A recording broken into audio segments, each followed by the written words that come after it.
Hey, it's Mac with PriceActionTradingSystem.com, and it is Tuesday. It is May 16th. This will be our chart lesson for the day, and another sideways day. We're just chopping sideways. This market really has no direction. We're just kind of up, down, sideways. The traders just continue to fight it out in this very tight congestion type area here on the daily chart. And as you see, when we get over to the 2000 tick chart, it's just another sideways kind of day that closed on the end, where yesterday was or the low end, and yesterday was a sideways day where we closed on the high end. And a couple of days we closed in the middle, but we're just down, up, or sideways, or just we're just up, down, up, down, up, down. We're just traders. The market's not going higher, but it's not really going lower either. Today's probably the lowest point we've closed in since way over here. So 1, 2, 3, 4, 5, 6, 7, 8, almost two weeks of trading. So it's probably the lowest point. We did close below the midline today, but you can see how flat that midline is. That doesn't mean we can't rally and go back above it tomorrow. So I still think the path of least resistance is down, but I'm not about to say this market can't go higher either, because it does surprise. It keeps surprising us with days like this right here. But it's been more of this right here, just sideways up and down during the day with not much progress. So let's flip over to the intraday chart. Again, it's not a lot of trades today because there just weren't many setups. These are very hard days to trade because prices are not turning consistently at the same places. But we'll talk about that when we get over there. Let's go over to the 2000 tick chart. And here it is, and you can see we traded mostly in the lower half today. We did have a little bit of a failed breakout here momentarily, but for the most part, this was really the only consistent support we had today. And really none of the resistance, it all turned at different places every single time, so that makes it really hard to trade. You got to be really careful. Lots of choppiness, and when you get right into the middle here, you got to be really careful. There's a few trades today, but not many of them. So let's zoom in here. We'll go through the trades and we'll wrap this day up. And we had some news items at 7:30, so I'd say don't start trading until a little after 7:30, whenever that settles down. And there's a couple of big bars here, and there wasn't much to it. Then we're just chopping sideways. If we hadn't been in a downtrend, this one was tempting. But we're in a downtrend, and you just don't really want to buck that until you know for sure. And you can see we did get a break here, first entry, and then a second entry with a relatively good signal bar. It is a little bit congested, but I think this would be safe to take because we're in this range, and if it breaks below that, it's probably coming back in the range. It'll probably come back down, at least test that low again. Certainly the midline and maybe the low again. So if you got room, take that trade. I didn't drag this on over here, but you probably drag that on over. So this is a failed breakout in the lower high. And then, of course, you do get a green bar here, but it makes that 2-bar matching high, and that scares me because a lot of times it breaks higher and fails and turns down, and that's what it tried to do, although it ended up going higher. So not a great chance to enter this. You might argue that's a triple test, but we don't have a new low yet. But look how many times, 1, 2, 3, there's 4 times, so that's at least a triple test. Maybe you take that trade. I'm very wary of it. Of course, we run straight up, get a close outside, move to a new high, and you can see we got a 1, 2, there was a triple test here, so this turns out to be a quadruple test. This is real close to being red. The only reason I didn't make it red is it's a little congested, but the reason this is congested is because it's got a lot of momentum, but it's running into some very strong selling right there, and it tries to push through, and when it does, it fails instantly and turns back down. On a second entry, on a break below that. So maybe you take that trade. If you do, that's probably all you need today. That's a great setup, and it just the bottom drops out of it. But you got to be concerned when you take that. And you can see those three matching. There's three matching highs here. When it breaks above that and fails instantly, that's a good sign they trap people. And that's what they do. They break it out, just like they kind of broke it out a little bit down here and failed it. Now they did the same thing, but it's way up here before it reverses. And see how far away we are from the EMA. There's a lot of reasons to like that trade, but there's some reasons to be concerned about it too. So I'm only going to make it green. Prices run down, just kind of chop along. There's really nothing in here. This looks tempting, but there's not room to get out. This looks tempting to go down, not room to get out. There's just not room here. And this is just a first entry on this one. I did not draw the, but you can clearly see the trend channel working up there. It's a little two-tiered one. And you get the break and a couple legs up to a new high. And that's what you got to be. You didn't get a new high here, so you're thinking prices might go lower. But you didn't get a new low down here either, so prices are kind of fighting it out. And they do finally make a new high on the green, and then they turn down and make the new low on the yellow. And that's the thing, you don't always know which one's going to win out first or how it's going to play out. This right here is like the yellow one's a secondary pattern, and this is like a minor correction in a more of a downtrend inside of a range. So you don't know how these are going to play out. And a lot of times you can get the right idea and still your timing be off, so you got to be real careful of that. So just keep that in mind. But this finally turns down up here. There's clearly a first entry and a second, although we were not really counting second entries in this stuff. We're just treating this really like a failed breakout with a big bearish bar, plenty of room back to the EMA, and we're looking for a retest of the low of the range. We're looking for a retest of the low of the channel. We're looking for a retest of the low of this low in the pink range or congestion there, and then of course again the bigger range. So there's a lot of reasons that prices should be going lower, and so you may take that trade. It just rockets to the bottom. I drew this here. A lot of times you don't want to draw the retest of a channel like this, but it was hard to know if this may not be a second leg down. And if you measure it, you can see it was real close. So in the end, is it a retest or is it a second leg down? To me, it looks like a second leg down, especially with it taking this long before it started lower again. So this is probably just a separate channel. And so you'll probably get a retest of the low, and look, lo and behold, you get a break, move to a new low, and then it's rocketing out. I wouldn't say rocketing out of there, but it's bouncing out of there. It's a failed breakout. And notice you got a new low right here, and you get a first entry, and then you get a second entry here. And when it breaks above that, it's a failure. And also notice where it finds support again, right on that previous support and resistance line. Actually, I take that back. We originally had this up here, so this was just a failed breakout from up here at this point. But you can clearly see there's some kind of support resistance line across there too. But I like this just because it's a failure. Usually you want this to be above the EMA, but we're looking for a failed breakout, so it's probably going to go higher. It's not ideal. If it was ideal, it'd be on the other side of the EMA, so for that reason I did mark it green. But sometimes I forget that you got to, when you talk about these trades, you have to remember where we originally had it. And I believe we had it up here before that, and you can see there's still plenty of room back up here to test this again, and that's the first break of the screen, so you'd expect it to try to make a new high, even if it's going to go lower. So that's kind of what we were looking at there. And of course, we end up moving this down here later.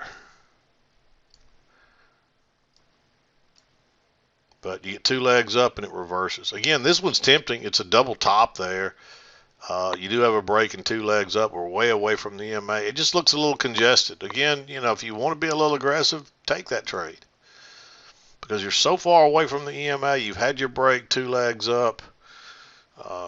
Lots of reasons to figure prices are coming back at least to the EMA. The problem is your timing, but you can clearly see there's been strong resistance across there multiple times. Then of course we run down, get a close outside, move to a new low, and you get a little triple. It's really kind of a little double test. you a little failure 3 times there, so your little failed break lower, and being that far away from the EMA, and all it's a little small triple test. Really, the way you could look at it, you got a test here, and then maybe this is one test, or you could count that as two. It doesn't matter. You got at least a triple test here, and then you get another little trap. I like taking that back to the EMA on that newer low there, because it probably trapped. This probably caught some longs, and for this not to go lower, it's probably going to be a double trap, which it was, and then it goes the other way. It's a little more advanced, but if you understand that, take that trade. Of course, you run up, you get a close outside, two-legged correction, and you get a second entry long here. I marked this one. It's a big bar. I mean, I say it's big. It's 12 ticks. For what we've been saying lately, it's a fairly big bar, but in the big scheme of things of what we've seen with all the volatility in the last couple of years, 12 ticks is really not that big a deal. But it's a lot of risk to the main key is you got to have room to get out between here and here, and it's kind of close. I marked it green, but you know, it's one of those trades you got to be careful with. Then we run up, make a new high, then we come by. We're just chopping along, but notice what happens. You make that new high, and then you get a first entry and then a second entry. And I pointed this one out because I know somebody will probably ask me about it. But by that time, you got to be concerned that there's congestion there. Look, 1, 2, 3, 4, 5, 6, and those bars are pretty much stacking side by side there. And at least one of them has no body. You've got some resistance across here. It turns out it's a midline of this pink channel, but you got to be concerned about that. Yeah, it's a second entry long. We've been working up, but suddenly we had a break and a new high. Now we had a trend coming down, and we got a break, and we might get a new low. So you got to be careful. This probably would have, I think this still would have worked, but you don't want to take that trade. Just don't take it. I mean, you can see it had one extra tick there, so it worked. But it's just not worth the risk. Then, of course, you know, it tries to come down, and you just get chopped up here. That's all that usually happens to you. Then you bounce off the lows, you run up here, and you make a double top, and you get a second entry short. Yeah, this channel's still in play, but it's obvious that we're kind of chopping around here, and being that far away from the EMA, I like trying to ride that back. It's close. You could argue almost that it's green. I mean, it should be green just because you are still in this green channel. But you can clearly see the ranges. We went up to the high, came back to the low, went up to the high, and now we'll probably come back to the low. You can see we actually went lower than that there. So I like that one. Again, you might argue for that to be green. It's real close. And of course, we find support down here, but we don't get rejection, and I'm a little leery of that with no rejection. Anyway, this is an inside bar without an equal low, so you can't take it anyway, even if you really wanted to. And then it just shoots straight back up to the highs again. Here you get a first entry, pull back, get a second entry. This was a pretty strong move, and we had the breakout. A lot of times those will go higher. So if you, with a second entry there, maybe you take that. The key is, do you have enough room to get out here? You do. It's not a whole lot of extra room, but we'll probably attempt a retest of the high there. And you can see we didn't quite get it. We had to come back down and trap in some shorts and run it higher again to really make that happen. But maybe you take that trade. It reminds me of this here, except this is in the middle of this pink here. And you're going right into it. Here you're a little bit above it, and really at this point you don't really even have that there. You're just right at the lows, so it's more like that, and so you got plenty of room to get out. I shouldn't say you got plenty of room, but you got enough room to get out, but it's close. So and really you'd probably measure to here, so you got 2 points basically. So maybe you take that one. Again, I feel a lot like it about this one. It's just you just never know, so you got to be careful with it. And then this, of course, this is too sideways, too choppy. You do get some failed breakouts. Just no setups there until finally you get a failed breakout and you get a lower high with plenty of room back here. I like that one. And then you get a failure. You can't take this down here. Actually, you might still could. Because you probably would have moved this down, and then you kind of see how it fits there. And if you got enough room here, which you barely do, so I don't know that I would enter. You could enter here on a sell stop, but this broke higher and then failed and turned down, and that's why I like going short right there. But you also have to be careful on the engulfing bar because that's a doji, and this could end up being congestion like this right here. So in real time, I like that, but the more I think about it, I think it's real close to being green. I'm going to leave it red, but in real time, it's real close to being green. So the key is there is enough room to get out here.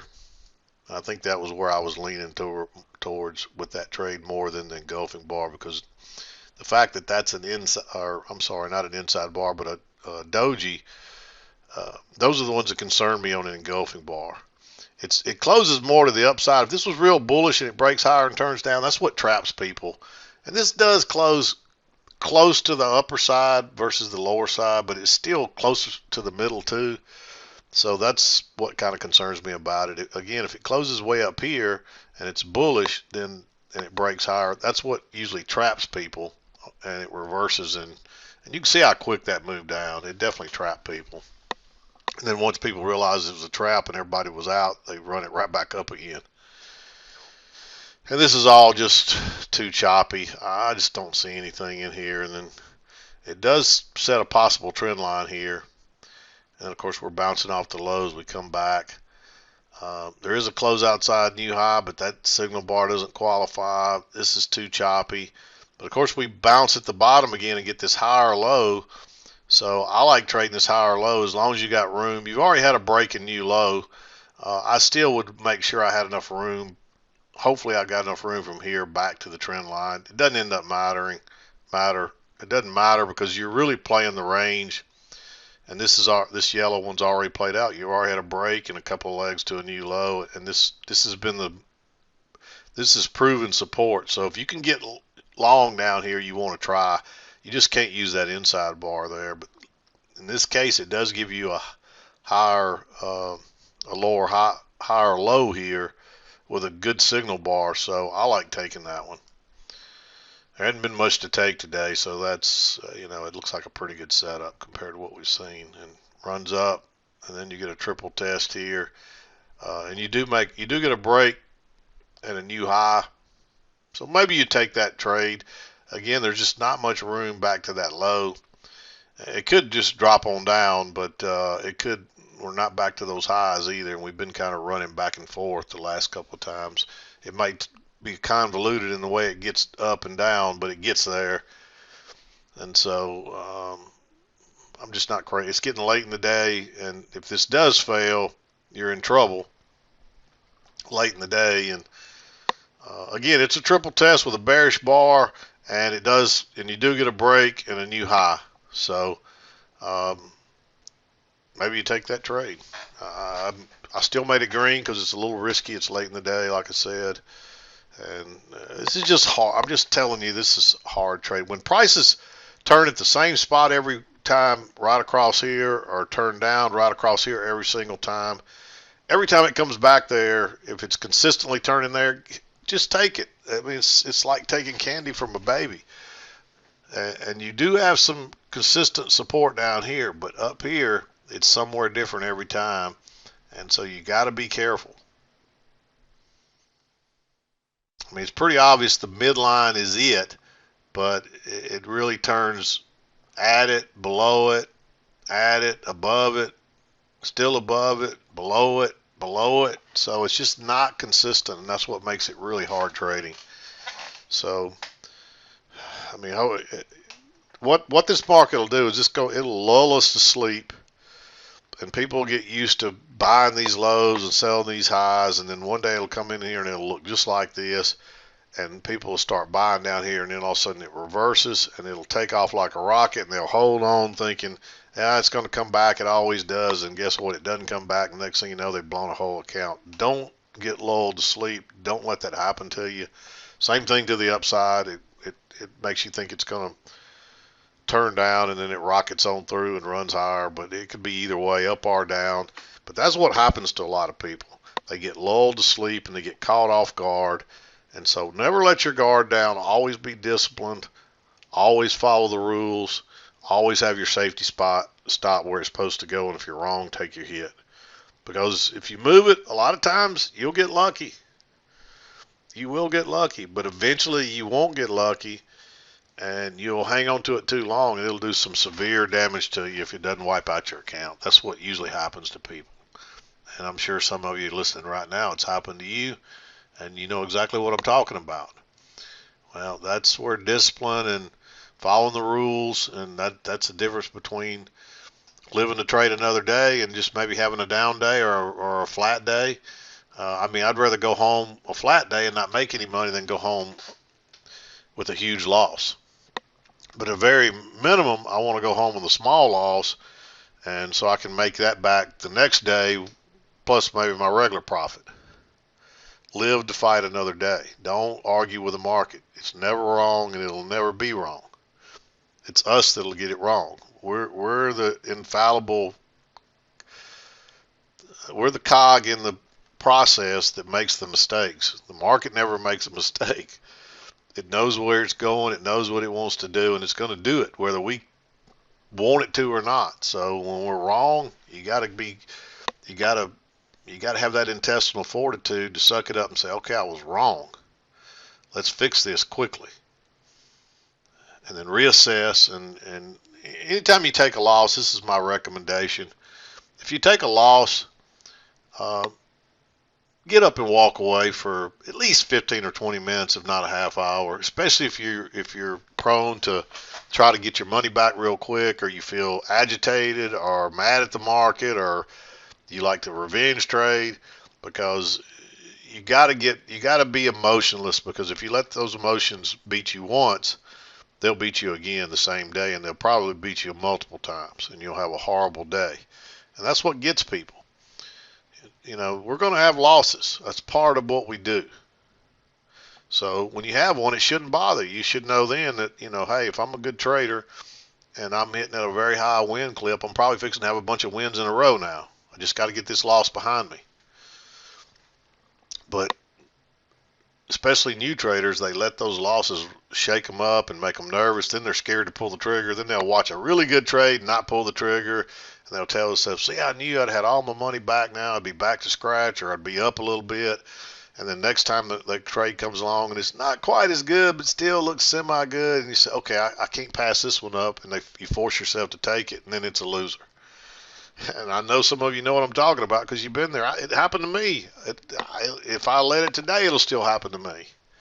So you have to guard against that. Even when you get good at this, you still have to guard against it. And that's where some people just fail. They don't have that intestinal fortitude is what I like to call it. And you got to stick to it, and you got to stick to your gut feel, and you got to stick to the rules.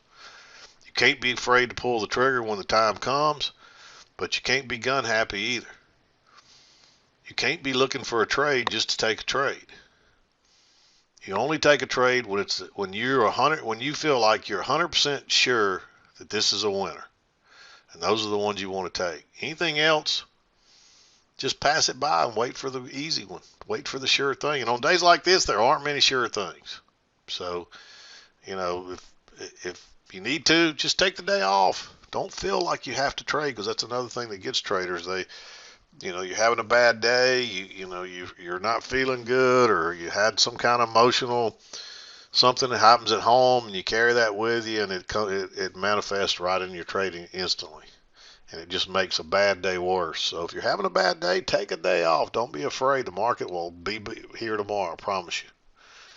I used to be scared to death to miss a day of trading. Now I can't wait for a trading break. So you have to get your mindset right. But anyway, that's enough for today. Just a reminder, we will have our chart lesson tomorrow, Wednesday, And then I'll have my surgery Thursday, so I'm gone for the rest of this week. I'll take off Friday because for the day after my surgery to I'll need to recuperate a little bit, and I'll need a day to pack and all. I'll leave Saturday for Alaska, and then I'll be gone all next week. So again, I forgot to look and see if Monday, the Memorial Day, is a trading holiday. I'm just gonna pause it and look real quick. Okay, it does look like Monday is one of those days where it halts at noon, so it's not worth trying to trade it. Most of your professional traders and your um, all of your banks and so forth, they'll be closed, so there won't be any much volume, and it won't be worth fooling with. So take that day off. So yeah, it'll be the following Tuesday that I'll be coming back. So I won't see y'all next Monday. I'll see you next Tuesday. So anyway, hope everybody has a great week without me. Hope you have a great weekend on both sides of that. I'll see you when I get back. Um, I'm done for today. This is Mac with, actually, I'll be back tomorrow to do a chart lesson too. So, yeah, I'm not gone for the week. We got one more chart lesson. Then I'll see you a week from or Monday. So anyway, I'm going to wrap it up. This is Mac with PriceActionTradingSystem.com, and we'll see you next time.